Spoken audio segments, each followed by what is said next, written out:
Hi ಸ್ನೇಹಿತರೆ, ಎಲ್ಲರಿಗೂ ನಮ್ಮ ಅಡ್ಡ ವಾರಿಯರ್ಸ್ ಯೂಟ್ಯೂಬ್ ಚಾನಲ್ ಕಡೆಯಿಂದ ಸ್ವಾಗತ.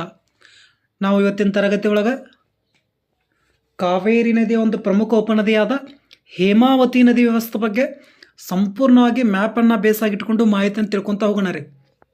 ಹಾಗಾದರೆ ಈ ನದಿಯ ಮೂಲ ಎಲ್ಲಿದೆ, ಈ ನದಿ ಮೇಲೆ ಕಂಡುಬರುವ ಆಣೆಕಟ್ಟುಗಳು ಯಾವುವು ಮತ್ತು ಉಪನದಿಗಳು ಯಾವ ಅಂತ ಒಂದೊಂದಾಗಿ ಮ್ಯಾಪನ್ನು ಬೇಸಾಗಿಟ್ಕೊಂಡು ಮಾಹಿತಿಯನ್ನು ನೋಡ್ತಾ ಹೋಗೋಣ.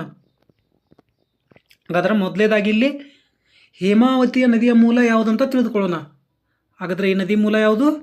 ಇದು ಪಶ್ಚಿಮ ಘಟ್ಟಗಳ ಸಮೀಪ ಚಿಕ್ಕಮಗಳೂರು ಜಿಲ್ಲೆಯ ಮೂಡಿಗೆರೆ ತಾಲೂಕಿನ ಜಾವಳಿ ಗ್ರಾಮದಲ್ಲಿ ಈ ನದಿ ಹುಡ್ತತ್ರಿ. ಎಲ್ಲಿ? ಚಿಕ್ಕಮಗಳೂರು ಜಿಲ್ಲೆಯ ಮೂಡಿಗೆರೆ ತಾಲೂಕಿನ ಜಾವಳಿ ಗ್ರಾಮದೊಳಗೆ ಸರಿಸುಮಾರು ಸಮುದ್ರ ಮಟ್ಟದಿಂದ 1230 ಮೀಟರ್ ಎತ್ತರದೊಳಗೆ ಈ ನದಿ ಹುಟ್ಟತ್ತ.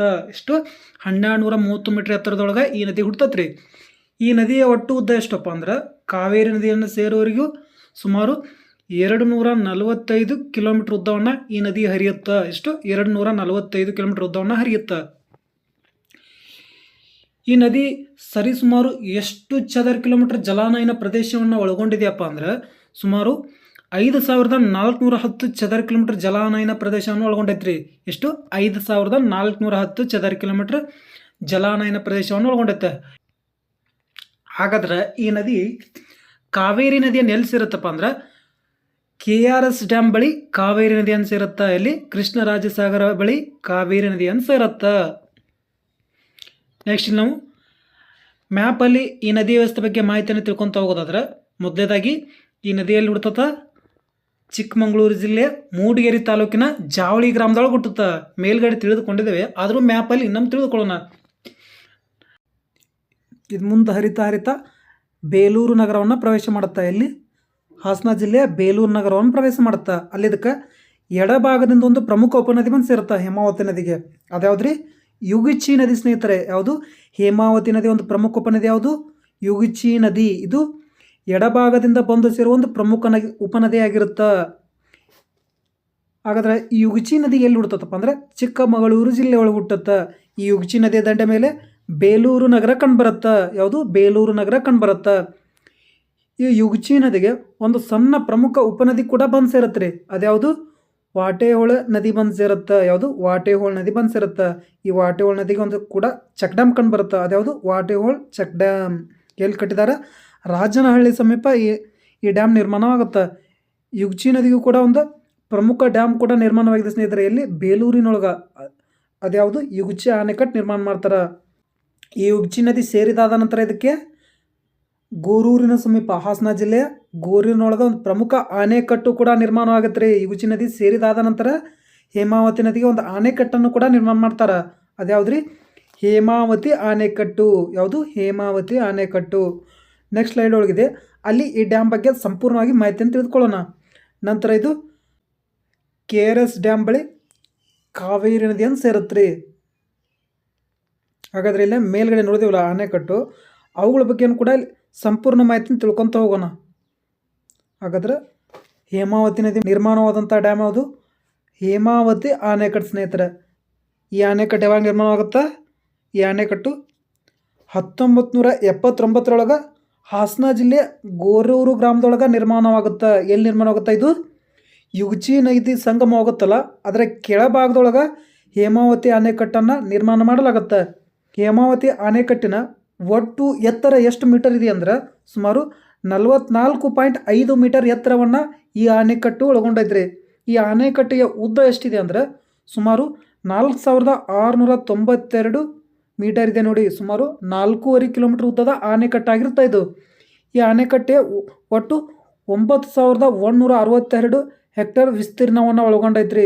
ಹೇಮಾವತಿ ಆಣೆಕಟ್ಟಿನ ಒಟ್ಟು ಸ್ಟೋರೇಜ್ ಕೆಪಾಸಿಟಿ ಎಷ್ಟಿದೆ ಅಂದರೆ, ಸುಮಾರು 35.7 TMC ಸಂಗ್ರಹಣಾ ಸಾಮರ್ಥ್ಯವನ್ನು ಒಳಗೊಂಡ ಒಂದು ಪ್ರಮುಖ ಆಣೆಕಟ್ಟಾಗಿರುತ್ತೆ ಇದು. ಎಷ್ಟು? 37.5 TMC ಸ್ಟೋರೇಜ್ ಕೆಪಾಸಿಟಿಯನ್ನು ಒಳಗೊಂಡಿದೆ. ನಂತರ ಹೇಮಾವತಿ ನದಿಗೆ ಕಂಡುಬರುವ ಒಂದು ಪ್ರಮುಖ ಉಪನದಿ ಯಾವುದು, ಅಥವಾ ಹೇಮಾವತಿ ನದಿಗೆ ಬಂದು ಸೇರೋ ಒಂದು ಪ್ರಮುಖ ಉಪನದಿ ಯಾವುದು? ಯುಗಿಚಿ ನದಿ. ಇದು ಒಂದು ಪ್ರಮುಖ ಎಡಭಾಗದಿಂದ ಬಂದು ಸೇರೋ ಒಂದು ಪ್ರಮುಖ ಉಪನದಿ ಸ್ನೇಹಿತರೆ. ಇದೆಲ್ಲಿ ಹುಟ್ಟುತ್ತಂತ ಮಾಹಿತಿಯನ್ನು ತಿಳಿದುಕೊಳ್ಳೋಣ. ಹಾಗಾದರೆ ಈ ನದಿಯಲ್ಲಿ ಹುಟ್ಟುತ್ತಾ ಚಿಕ್ಕಮಗಳೂರು ನಗರದ ಬಳಿ ಇರುವ ಬಾಬಾ ಬುಡನ್ಗಿರಿ ಬೆಟ್ಟ ಶ್ರೇಣಿ ಒಳಗೆ ಈ ನದಿ ಹುಟ್ಟುತ್ತಾ. ಎಲ್ಲಿ? ಬಾಬಾ ಬುಡನ್ಗಿರಿ ಬೆಟ್ಟ ಶ್ರೇಣಿ ಒಳಗೆ ಈ ನದಿ ಹುಡ್ತದ. ಈ ನದಿ ಸರಿಸುಮಾರು 60 ಕಿಲೋಮೀಟರ್ ಉದ್ದವನ್ನು ಹರಿಯುತ್ತೆ ನೋಡಿ. ಎಷ್ಟು? 60 ಕಿಲೋಮೀಟರ್ ಉದ್ದವನ್ನು ಹರಿಯುತ್ತೆ. ಈ ನದಿಯ ಒಟ್ಟು ಜಲಾನಯನ ಪ್ರದೇಶ ಎಷ್ಟಿದೆ? ಸುಮಾರು 1002 ಚದರ ಕಿಲೋಮೀಟರ್ ಜಲಾನಯನ ಪ್ರದೇಶವನ್ನು ಯುಗಚಿ ನದಿ ಒಳಗೊಂಡಿದೆ. ಎಷ್ಟು? 1002 ಚದರ ಕಿಲೋಮೀಟರ್ ಜಲಾನಯನ ಪ್ರದೇಶವನ್ನು ಒಳಗೊಂಡಾತ. ಈ ನದಿ ಪ್ರಮುಖವಾಗಿ ಹೇಮಾವತಿ ನದಿಯ ಎಡದಂಡೆ ಉಪನದಿ ಆಗಿರುತ್ತೆ. ಈ ನದಿ ನಂತರ ಹಾಸನ ಜಿಲ್ಲೆಯ ಬೇಲೂರು ತಾಲೂಕಿನ ಮೂಲಕ ಹರಿಯುತ್ತೆ. ಎಲ್ಲಿ? ಹಾಸನ ಜಿಲ್ಲೆಯ ಬೇಲೂರು ತಾಲೂಕಿನ ಮೂಲಕ ಯುಗಚಿ ನದಿ ಹರಿಯುತ್ತೆ. ಇದು ಕೊನೆಯದಾಗಿ ಗೋರೂರು ಬಳಿ ಹೇಮಾವತಿ ನದಿಯನ್ನು ಸೇರುತ್ತೆ. ಇಲ್ಲಿ ಗೋರೂರಿನ ಬಳಿ ಹೇಮಾವತಿ ನದಿಯನ್ನು ಸೇರುತ್ತೆ. ಈ ಯುಗಚಿ ನದಿಗೆ ಒಂದು ಪ್ರಮುಖ ಸಣ್ಣ ಉಪನದಿ ಕೂಡ ಬಂದು ಸೇರುತ್ತೆ. ಮೇಲ್ಗಡೆ ಮ್ಯಾಪಲ್ಲಿ ತಿಳಿದುಕೊಂಡಿದ್ದೇವೆ. ಅದ್ಯಾವುದು? ವಾಟೆಹಳ್ಳಿ ಅಥವಾ ವಾಟೆಹೊಳ್ ಎಂಬ ಸಣ್ಣ ಉಪನದಿ ಇದು ಬಂದು ಸೇರುತ್ತೆ ರೀ. ನೆಕ್ಸ್ಟು ಯುಗಚಿ ನದಿಯ ಮೇಲೆ ಒಂದು ಪ್ರಮುಖ ಆಣೆಕಟ್ಟನ್ನು ಕೂಡ ನಿರ್ಮಾಣ ಮಾಡ್ತಾರೆ. ಅದ್ಯಾವಾಗ್ರಿ? 2001 ಯುಗಚಿ ನದಿಯ ಮೇಲೆ ಒಂದು ಪ್ರಮುಖ ಆಣೆಕಟ್ಟನ್ನು ನಿರ್ಮಾಣ ಮಾಡ್ತಾರೆ. ಹಾಗಾದರೆ ಈ ಆಣೆಕಟ್ಟೆ ಎತ್ತರ ಎಷ್ಟೈತ್ರಿ? ಇದು ಸರಿಸುಮಾರು 26.237 ಮೀಟರ್ ಎತ್ತರವನ್ನು ಒಳಗೊಂಡಿದೆ. ಮತ್ತು ಇದರ ಉದ್ದ ಎಷ್ಟು? 1280 ಮೀಟರ್ ಉದ್ದವನ್ನು ಒಳಗೊಂಡ ಒಂದು ಪ್ರಮುಖ ಆಣೆಕಟ್ಟಾಗಿರುತ್ತೆ. ಈ ಯುಗಚಿ ಆಣೆಕಟ್ಟಿನ ಸ್ಟೋರೇಜ್ ಕೆಪಾಸಿಟಿ ಎಷ್ಟಿದೆ ಅಂದರೆ 3.17 TMC ಒಟ್ಟು ಸ್ಟೋರೇಜ್ ಕೆಪಾಸಿಟಿಯನ್ನು ಒಳಗೊಂಡು ಒಂದು ಸಣ್ಣ ಆಣೆಕಟ್ಟಾಗಿರುತ್ತೆ. ಇದು ಎಷ್ಟು?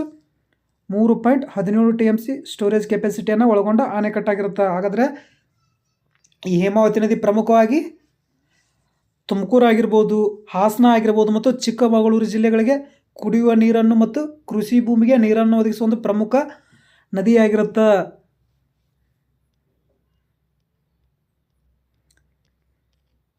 Thank you friends. ಈ ಮಾಹಿತಿ ನಿಮಗೆ ಇಷ್ಟವಾಗಿದ್ದರೆ ನಮ್ಮ ಚಾನಲ್ ಆದ ಅಡ್ಡಾ ವಾರಿಯರ್ಸ್ ಯೂಟ್ಯೂಬ್ ಚಾನಲ್ಗೆ ಲೈಕ್ ಮಾಡಿ, ಶೇರ್ ಮಾಡಿ, ಸಪೋರ್ಟ್ ಮಾಡಿ.